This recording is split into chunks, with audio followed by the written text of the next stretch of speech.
तो देखिए अपनी दादी जैसे बनाती थी ना पराठा, वही तरीका मैं आपके साथ शेयर करूँगी। अब देखिए इस तरीके से पहले इसे थोड़ा कर लेती थी और इसको थोड़ा, ताकि इस पर कुछ भी लगाओ साफ हो जाए, फिर कॉटन क्लॉथ से इस तरीके से घुमा दिया करती थी, ताकि चपाती या पराठा बनाने से पहले एकदम अच्छे से तवा तैयार हो जाए। उसके बाद में थोड़ा अगर आपको लगे ना सही नहीं बन रही चपाती, थोड़ा सा नमक डाल दीजिए और उसके बाद में इस तरीके से कर लीजिए, तो एकदम चपाती हमारी अच्छी बनेगी।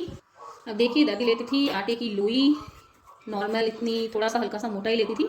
दादी तो बहुत पतला बनाती थी, पर मैं थोड़ा सा हल्का सा थिक ले रही हूँ। तो देखिए इतना लेके उसके बाद में आटे के अंदर रोल कर देती थी पूरा। अब आजकल जैसे बोलते हैं ना सूखा आटा, यहाँ पे डस्ट किया, ऐसे कुछ नहीं, आटे को उसके अंदर ही डाल के उसको रोल करके और बेलन से बेल दिया करती थी। देखिए बेलती थी तो इसके साथ में ज़्यादा नहीं बेलना, नॉर्मल ही चपाती, जितना बड़ा भी नहीं बेलना उतना ही बेलती। उसके बाद में ब्रश से नहीं लगाती ऑयल, घी जो भी आप यूज़ करते हैं, नॉर्मली इसको बोलते हैं टिपरिया हमारी यहाँ की भाषा में, और उससे इसको लगा देती थी। उसके बाद में तेल थोड़ा डाल के हाथों से ही इस तरीके से, अब देखिए हाथ से जो हम खाना बनाते हैं ना, उसमें पहली बात तो बहुत प्रेम भरा होता है, और हम स्टार्टिंग की ब्रश से ऐसे कर लेते हैं, तो सोचिए।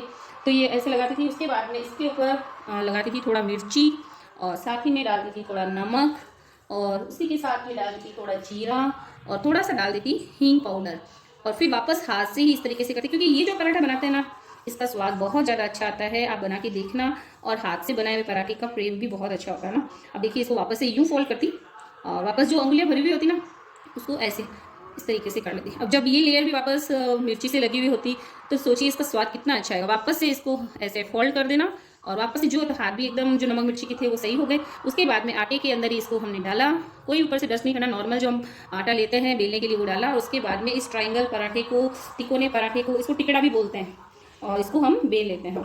अब इसमें तेल घी जो भी लगाते हैं वो बहुत अच्छी मात्रा में लगा होता है ना, तो पराठा हमारा बहुत अच्छा बनता है, एक एक लेयर खुलती है। देखिए इस पराठे जैसा नाश्ता तो कहीं नहीं है, बहुत ज़्यादा अच्छा बनता है और बहुत ज़्यादा टेस्टी बनता है। तो अब हम आगे का प्रोसेस करते हैं। अब देखिए तवा हमने रख दिया है, और उसके साथ में पहले मैंने आपको बताया साइड भी कर लिया था, इसको साफ कर लिया। उसके बाद थोड़ा सा ऑयल घी कुछ भी लगा लीजिए, और फिर देखिए नॉर्मल जो भी चपाती होती है उससे इसको थोड़ा सा हल्का घुमा लीजिए, जिससे तवा भी पूरा चिकना हो जाएगा और अच्छे से हो जाएगा। तो तवा भी रेडी है। अब देखिए हम क्या करेंगे, कोई आयरन नॉन स्टिक पैन नहीं लेते थे काम में, आयरन पैन के ऊपर ही हम पराठा बनाते हैं, बहुत ज़्यादा टेस्टी बनता है। तो देखिए इस पराठे को हमने इसके ऊपर रख दिया, हाथ से रखते थे। अब ये तिकोना पराठा है, और अब देखिए इस पराठे को हम थोड़ा पलट देंगे, और ये मध्यम आंच पे ही सेकता है ना, तो ये पराठा बहुत ज़्यादा टेस्टी बनता है।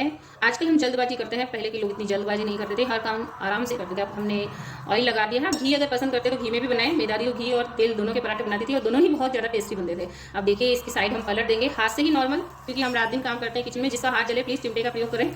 अब वापस से हमने इस तरफ भी ऑयल लगा दिया है। अब ये जो पराठा बन के रेडी होगा ना, अब देखिए ये पराठा बनके जो तैयार होगा ना, इसका स्वाद ही निराला होगा। अब देखिए कोई लेयर पराठा नहीं बनाया, पर फिर भी आप देखें एक एक लेयर खुली है, खुली है। क्यों? क्योंकि अब जैसे मैंने हाथ से कैसे बनाया वैसे ही बनाए ना, तो उसका स्वाद ही अलग आता है। तो लीजिए ये हमारा दादी वाला पराठा बनके रेडी हो गया है, और लो से मीडियम फ्लेम के बीच में हमने इसको बढ़िया से सेक लिया है। तेल घी जो भी पसंद करे उसमें सेक लिए, और जल्दी से इस पराठे को हम सर्व भी कर देते हैं। तो आपको मेरा ये वीडियो कैसा लगा है जरूर बताना। दादी वाला पराठा, देखिए बचपन में हम कितने जो भी खाते हैं ना दादी नानी के हाथ की, वो याद तो हमेशा रहता ही है। तो देखिए एकदम ये हमने पराठा बनाया और उसको हमने सर्व कर दिया है, तो दिखने में भी कितना अच्छा लग रहा है ना, और खाएंगे तो इसका स्वाद ही एकदम अलग आएगा। सबसे बड़ी बात है हाथों से हमने एकदम एक एक स्टेप हाथ से ही फॉलो किया है, और साथ में गर्मा गर्म चाय भी सर्व कर देते हैं। तो ये हमारा पराठा रेडी है।